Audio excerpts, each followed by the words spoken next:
Olá, minha gente, tudo bem com vocês? Então hoje, como eu tinha prometido a vocês, o vídeo iria sair atrasado, né? O penúltimo vídeo do projeto do Conde, Bora de Conde, né? Então iria sair atrasado porque eu tive uns compromissos. Então vamos recapitular algumas coisas e vamos prosseguir. Gente, esse penúltimo capítulo foi incrível, incrível, gostei bastante. Eu já estou bem próximo de terminar de ler.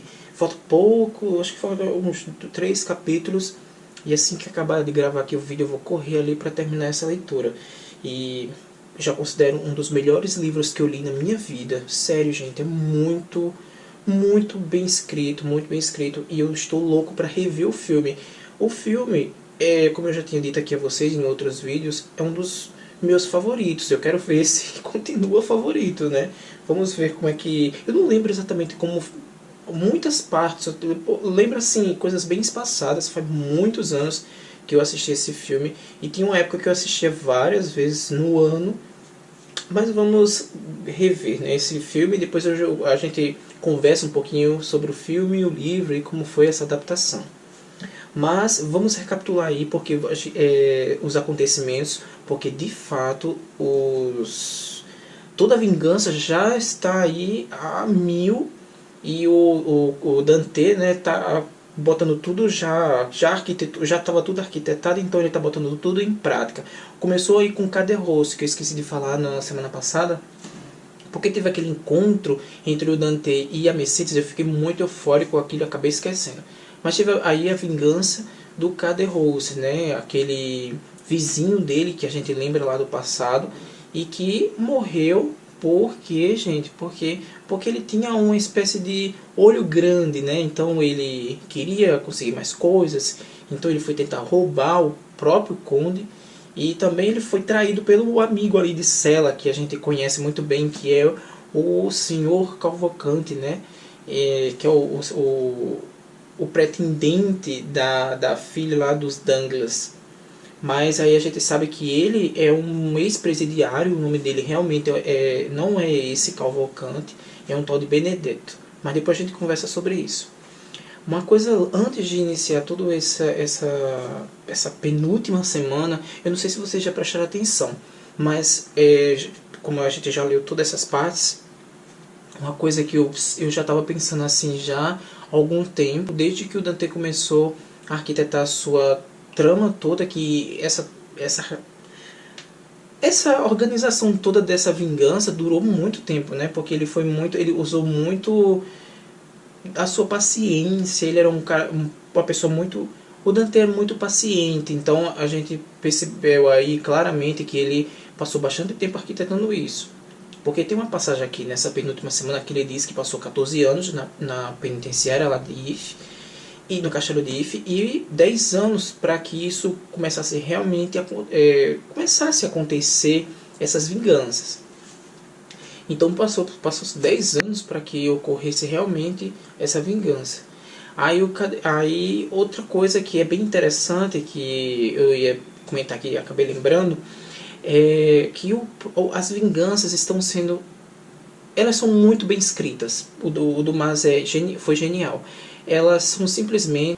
Podemos meio que dizer que essas vinganças, a própria pessoa que está sendo vingada, né? A própria pessoa, a vítima, aliás, a vingança, né? A vítima, ela está sendo engolida por ela mesma, pelos seus sentimentos, pelas suas ganâncias. Aí a gente pode ver o Caderousse, que morreu simplesmente pela ganância dele, né? Ele mesmo, entre aspas, se matou.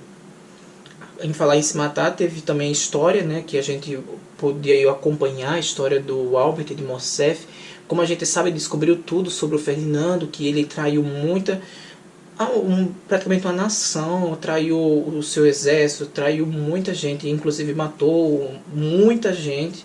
E ele foi culpado de várias coisas, e isso desonrou a família totalmente. E o Albert de Morcerf foi lá tirar satisfação com o Conde. E o Conde, eles iam realmente duelar, né? Que isso era bem comum naquela época. Que quando eles chegaram lá para esse duelo, o que aconteceu? O Albert simplesmente disse tudo. porque a Mercedes contou tudo para ele, o que tinha acontecido naquela época, porque o Dante, que é o Conde de Monte Cristo, está se vingando. Então ele contou tudo ali naquela arena ali que eles iam duelar, e o Albert acabou pedindo perdão pelos erros do pai, né? Porque esses erros dos pais, como a gente está vendo aí, eles estão perpetuando para os filhos, né? Os filhos estão sofrendo de certa forma. Até o Dante usa uma passagem da Bíblia que eu não lembro exatamente, mas eu acho que dá para parafrasear, né? Que ele disse que a vingança dura até a quarta geração, algo do tipo assim.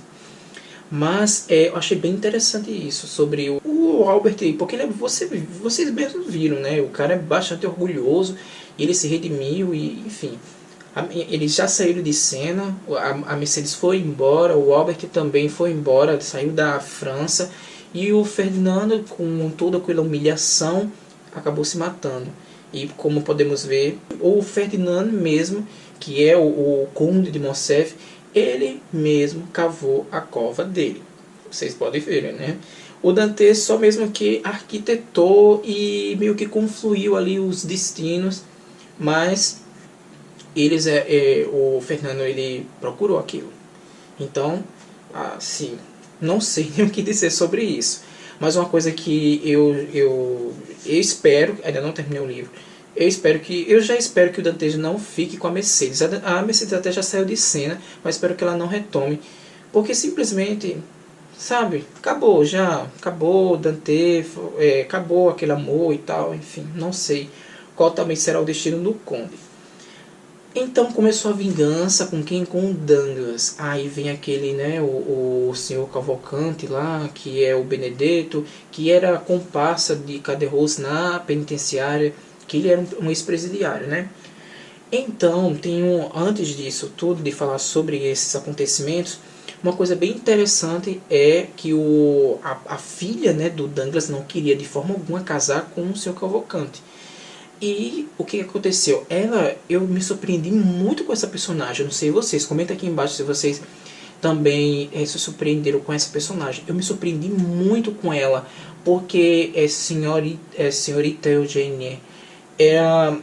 Caramba, como ela era uma mulher forte, decidida. Eu disse, esse livro foi escrito há muitos anos atrás, mas ela estava à frente do seu tempo. O Dumas escreveu essa personagem, né, desenvolveu essa personagem como se fosse uma personagem muito à frente do tempo ali, uma mulher ultramente decidida, uma heroína. Tanto que tem umas passagens aqui dela muito interessantes, porque ela disse enfaticamente que eu disse ao pai que eu não quero casar com o seu Cavalcante, e ele pediu lá as razões, né, e ele implorou e tal, e ela tinha aqui os argumentos dela, são argumentos assim incríveis. Eu gostei muito. Deixa eu ver se eu encontro um argumento aqui. Tem um aqui bem interessante que eu achei bem legal marcar aqui para falar para vocês, né? Que o pai dela pede e para que ela case com esse senhor Cavalcante, porque ele é a salvação das finanças dali, né, da família, porque tá tudo se deteriorando, vai falir. Aí ele conta, né, e ela não tá nem aí por bens materiais. Ela quer ser uma artista, ela quer ser uma mulher livre, enfim. Aí ela diz assim, porque o pai dela diz assim: você vai ficar falida, sem recursos e tal. Aí ela diz: eu falida, o que me importa? Perco meu talento? Não posso como pasta. Não posso como a pasta de Milibran. É uma citação que ela faz aqui referente a alguma passagem ali da época. Mas aí ela disse que mesmo que acabasse as finanças, as coisas, ela conseguiria sobreviver.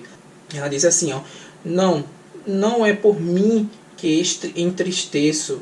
Tenho 1000 recursos. Eu achei bem bonito ela falar. Eu não me entristeço que perca esses negócios todos, essas finanças todas. Ela diz assim: não é por mim que me entristeço.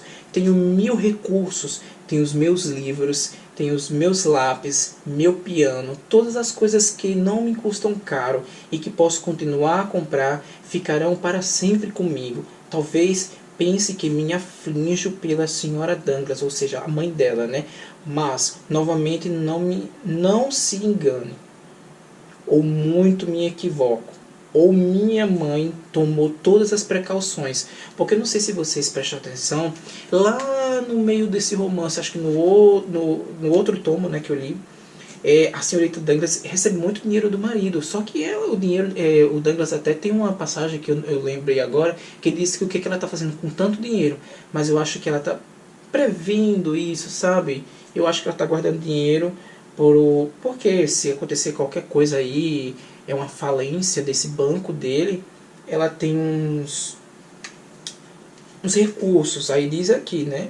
Não se engane, ou muito me equivoco, ou minha mãe tomou todas as precauções contra a catástrofe que ameaça a pele, a qual ela passará incólume. Ou seja, ela não vai nem sentir isso, ela vai se livrar. Ela é uma mulher muito esperta também, a mãe dela. Mas enfim, tem tudo isso, né? Ela decide que vai casar com o seu Cavalcante, porém que ela fique livre, assinar um termo para que fique livre. Chega o dia desse casamento do senhor Cavalcante com a senhora Eugênia, que é a filha do Douglas, mas acontece o que? A polícia chega lá inesperadamente e desmascara o senhor Cavalcante foge, e ela encontra nesse caminho, junto com uma amiga dela, que é tipo uma espécie de dama de companhia, encontra nesse meio todo turbilhão uma oportunidade para fugir. E eu achei muito interessante nessa oportunidade dela, porque ela se caracteriza como um homem. E achei muito interessante. Ela praticamente tira aquela figura meiga que ela tem de princesa, de condessa, de não sei o que. Então ela descaracteriza aquela figura, aquela personagem daquele meio social. É tanto que ela critica bastante esse meio social, que ela está cansada desse povo que segue muito regras, que se importa muito com o que os outros dizem, que isso, que aquilo. E de fato é muito importante o que ela fala, porque o que a gente percebe é que as pessoas são muito preocupadas ali com o que os outros falam, com o que se veste, com o que come, com a honra da família, com a honra do nome. Tem muito disso naquela época. Então tem todos esses negócios que ela está cansada já de viver nesse marasmo que parece que não sai nunca disso. Então ela quer ser livre, quer conhecer o mundo, quer ser dona da própria vida, quer escolher os seus namorados, se vai ou não namorar, isso é problema dela. Então ela não quer que alguém vá lá e diga, ó, você vai casar com fulano de tal. Ela quer ser livre, e é isso que ela consegue fugir com a amiga, e vão para outros países, e a gente ainda não sabe o que vai acontecer, mas não sei se ela já saiu de cena, enfim. Mas achei bem interessante isso, e nesse meio caminho pega o seu Cavalcante, ele é preso, e até a mãe dela vai lá pedir ao senhor de Villefort clemência, que não prenda ele, porque isso vai sujar a mais ainda a honra da família.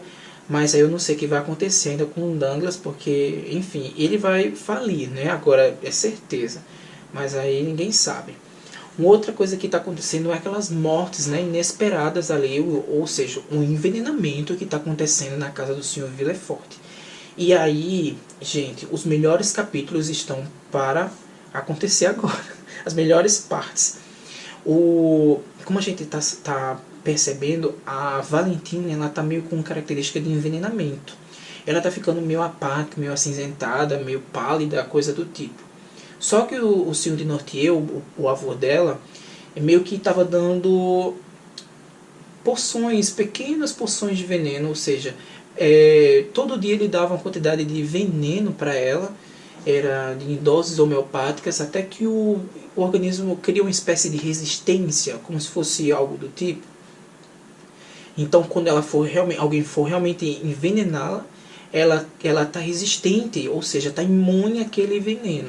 E é o que acontece, ela envenenada cai, né, fica lá à beira da morte, iminente a morrer, mas aí o Conde Monte Cristo chega, porque o Morel vai lá, né, o Maximilian vai lá pedir clemência, pedir ajuda ao Conde, que o Conde disse que ajudaria ele, e vai lá ajudar o Conde, vai lá, chega lá à noite, lá escondido, e vai ajudar a Valentine. Aí ele tem uma proposta muito boa, ele conversa com ela, e que ela se finja lá para ela ver realmente quem está envenenando. E ela descobre que é a senhora de Villefort, ou seja, a madrasta dela. Aí quando a madrasta dela sai e tudo, ele dá um comprimido para ela, que eu achei muito legal. É uma espécie de medicamento que as funções vitais, ela meio que como se tivesse característica que ela estivesse morta ali, se fazendo, enfim. Todos estão pensando que ela está morta, mas isso é trama do Conde, né? Ninguém sabe ainda o que vai acontecer, a gente vai saber agora na próxima semana. Mas, na próxima semana não, do sábado, que sábado acaba, né, o nosso projeto. Mas tá incrível, gente, tá incrível. O Maximiliano tá pensando que ela tá morta, o pai também. Enfim, isso tá uma confusão assim insana, a gente não sabe o que vai acontecer aí. O Villefort está com a cabeça assim a mil, porque ele é o procurador do rei, ou seja, ele que comanda aquela parte toda criminalística ali que ocorre, os crimes e tal. Então ele tem um dever de denunciar aquele crime e desvendar, uma espécie de inspetor, né, de desvendar de quem foi realmente que ocorreu aquele proporcionou aquela morte, e quem está fazendo todo esses envenenamentos, porque a gente sabe que não é só a Valentine que foi envenenada, a avó dela, o avô dela e o Barrois, que é, ou seja, é aquele ajudante lá, uma espécie de ajudante do Senhor de Nortier. Mas aí tá uma confusão, a gente não sabe o que vai acontecer. Eu estou bem ansioso, terminar aqui, vou correr ali para terminar esse livro, porque, gente, eu tô chocado. Tá muito, muito surreal. Todo mundo tá pensando que ela tá morta, e eu não sei o que vai acontecer com a Valentine. Então, gente, é isso. Essa foi a penúltima semana. Isso que tá frenético. Falta poucos capítulos para terminar. E vamos ver aí, né? E o próximo sábado a gente termina. Sábado agora, dia 26. Terminaremos esse romance incrível. Um dos melhores livros que eu li na vida. Amei demais esse livro.